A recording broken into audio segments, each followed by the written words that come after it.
Rima and welcome back to my channel and welcome back to another video. Now from today I am starting a series which is basically my birthday month series.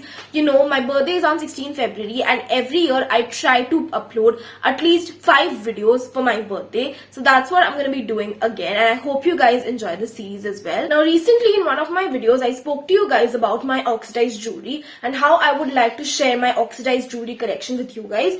Now I think that would be a little excessive considering I have a lot of earrings and jewelry to show. So I thought why not share some oxidized jewelry which I have in mind for Saraswati Poojo with you guys in case you want to celebrate Saraswati Poojo as well. So if you want to know some tricks up my sleeve, then let's actually dive into this video. Also guys, I try to upload content on my YouTube channel at least twice a week, one long video and at least a short video. So if you're interested in that type of content, do subscribe to my channel and you can also follow me on my Instagram. The handle is right here on the screen. And now without me blabbering much, let's actually get into this video. Now during Saraswati Poojo, us Bong girls, we mainly lean towards wearing Indian clothes, be it a sari or a kurti, and with that we love to pair up junk and oxidized jewelry. Now there are a few categories which I want to share with you guys and they are choker, bangle, nose pin, earrings and rings. And now let's move on to the first category. The first category is chokers and for that I have like 3 designs for you guys depending upon your outfit. Now if you're wearing a sari, I would suggest you guys to just go for a little bit more heavier of a choker. Something like this. This thing actually goes really well with both kurtis and sari,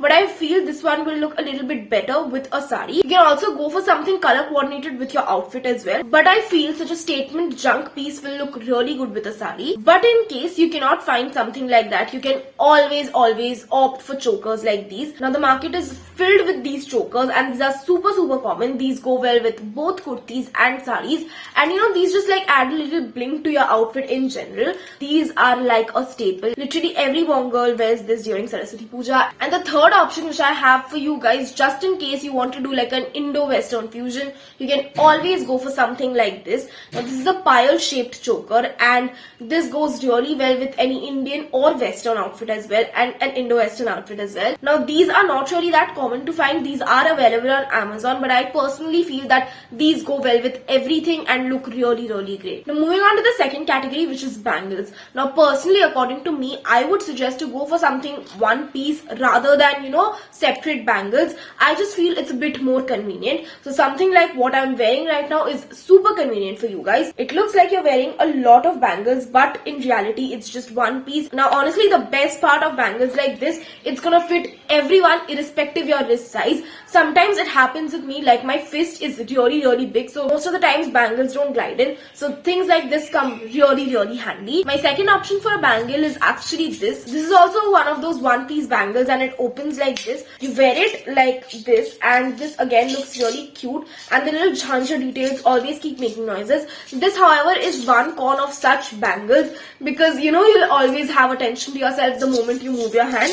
According to me, one piece bangles are really easy and convenient to wear and you don't need to be scared that you're gonna break it or something because it's always gonna be there on your wrist. The third category is rings. So if you're someone who wants to just experiment and go all out, my personal suggestion is go for a big chunky ring, something like this. But this is again a statement piece. It makes you stand out from the rest and I think it looks really nice. It's just one day a year and it's imperative that you experiment, and with such a statement piece you're bound to stand out. But again, if you don't feel comfortable wearing such huge rings on your finger, you can opt for something smaller and oxidized like this. Also, if you want like good oxidized jewelry in general, going for the street markets is the best option because you get it the cheapest and the best quality over there. Now for Saraswati Poojo, I will not suggest you guys to wear those aesthetic, minimalist and dainty rings because honestly, it's Saraswati Poojo. You might as well want to go all out because it's a festival after all. So wearing those small dainty rings is a big no-no from my side. Now moving on to the next categories, that is earrings, and you can never go wrong with a classic pair of jhumkas.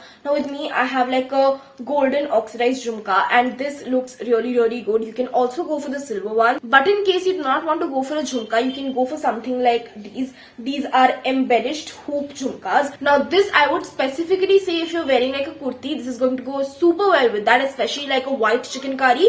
This is going to look so good with that. A jhumka, you can wear it with a sari, with a kurti. If you do not want to wear something like these, you can also opt for these. These are your just classic silver earrings. These again look very good with kurtis. But in case you do not want to go for something that dangles, you can always go for a top. But in case you want to add a little drama, you can always go for those big studs. Now the final category is nose rings. It is optional, but you can always try it out. I feel like, adding a nose pin just like changes your whole facial look altogether. It looks really nice. You can go for either a septum or like a 4 nose pin. I have 3 nose pins to share with you guys. The first one which I have is this classic golden hoop shape one. Now the best part about this is that you can actually use this as a nose ring and also as a septum. Now if you do not want to go for a septum or nose pin like this, you can always go for these oxidized ones. I also have like a golden oxidized. I have both of them right here. You can go with either one, whatever suits your outfit, but definitely adding a nose pin just adds like a entire bling to your whole outfit in general.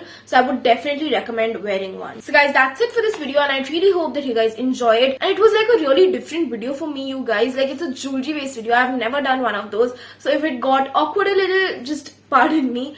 And I really hope that you guys enjoyed it, and if you did, you know the drill. Like, share and subscribe to my channel. I'll meet you in my next one. Till then guys, stay safe, stay home, and I love all of you guys a lot. Bye.